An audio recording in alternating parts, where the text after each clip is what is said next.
Hi, welcome to another episode of Frankly Aretha. Today's awesome wreath is called Thankful for Everything. All of the materials that I used in at least in that wreath are from the Dollar Tree for $22.25 plus tax. This is the wreath we're going to try to use as our inspiration.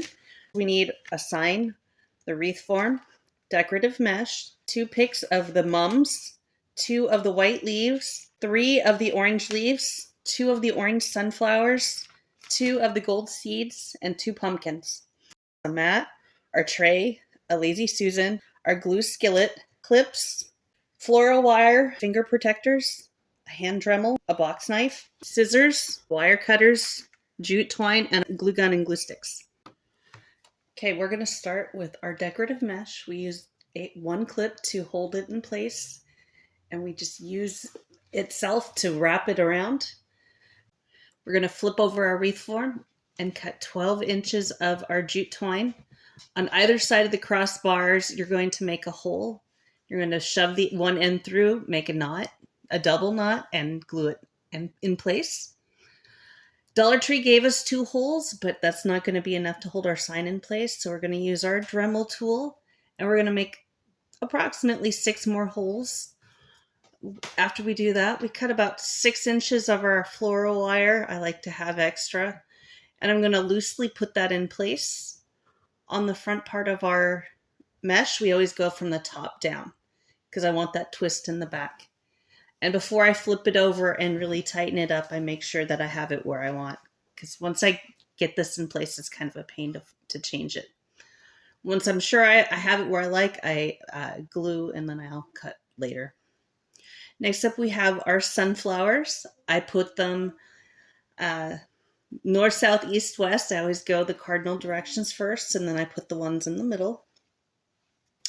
On either side of each of the flowers, I put one of the orange flowers. I don't want it to be touching. I want it to be close. And I have it sort of right in the middle of the wreath form so that it goes approximately equidistant on either side. Maybe a little towards the outside because I want it to be a little more fuller out than in. Next up, we do our orange mums. And I want to put those in between the orange leaves. Maybe 1, maybe 2. I don't have enough for 2 for everyone. So I kind of have to, you see me, I go one way and then I kind of go back and fill it in as I have more. Next up, I'm going to add some of my cream colored leaves on the wreath. As you see, I put them in between the orange flowers and the mums. Now, the pink pumpkins, I use a little bit of the floral pick. I cut a little off. I stick it in hot glue and I shove it in the pumpkin so that it dries. And I put those in around the wreath also. Once I have the pink pumpkins all in place, I do the orange and the cream pumpkins. Same thing. I am just sort of filling in any space that I see a little bit of the decorative mesh underneath. This is really a nice full wreath. Next up, I take all of the greenery that I had on the picks, which meant I had some of this fun, almost metallic green and light green leaf. It has some fun textures, and I like the difference between the matte and the metallics, and just it's fun and different, and it adds some life and color to the wreath. And so I just go in anywhere I saw a hole, I'm filling it with one of these. And on either side of the actual leaf, I cut about 3/4 of an inch so that it's not right on the edge either way. So I can actually shove it into my mesh with the hot glue and it'll stay in place. And I just work back and forth. You see, I don't always go clockwise or counterclockwise. I do turn it back and forth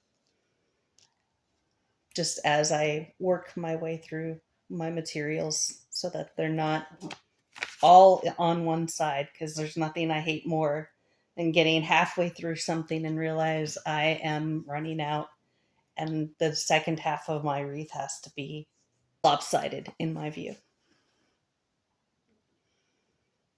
So just filling it in. In some cases, I may have put two, maybe even three. With the gold seeds that you'll see that I add later, it almost makes it look like holly in some cases. So I do like the way it turned out with even the metallic ones. I think it's super fun. So I continue to just add it wherever it looks like it might need some greenery, particularly around all of the sunflowers. I make sure that there's one, like it's as if it were attached to the flower. Now, with these leaves, I noticed some of them were crowded. So I actually did go through and thin some of the inner leaves. That happens sometimes. And it does make the outside more full too, and the inside not quite so cluttered. So I do go through, in some cases that where there's three leaves that are kind of all in one area, I'll go through and get rid of the one I like the least, or the one that's causing me the most trouble. Um, that one was kind of sticking out weird, so it's gone, and I put it, and I can control it a little bit better, especially since it's a single stem leaf. So I call this my fluff and fill. I'm really just kind of working my way through here. As you see, I'm making sure the leaves are facing the right way. All of the pumpkins are where I want them to be. I'm adding the gold seeds, which, like I said, they're really kind of turning out almost like holly in some cases. I don't put them all next to the same type of greens. I do kind of intersperse them because I do have more of the uh, seeds than I did of the greenery, I think.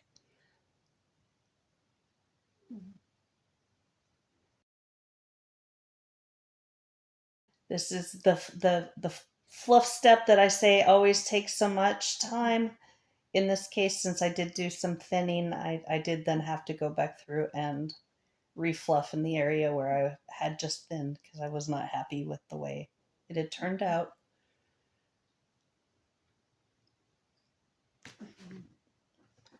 But just a few things that I always have a few leaves left over, and as I see places that look like it might need a little more fill, I'll put that in there so that it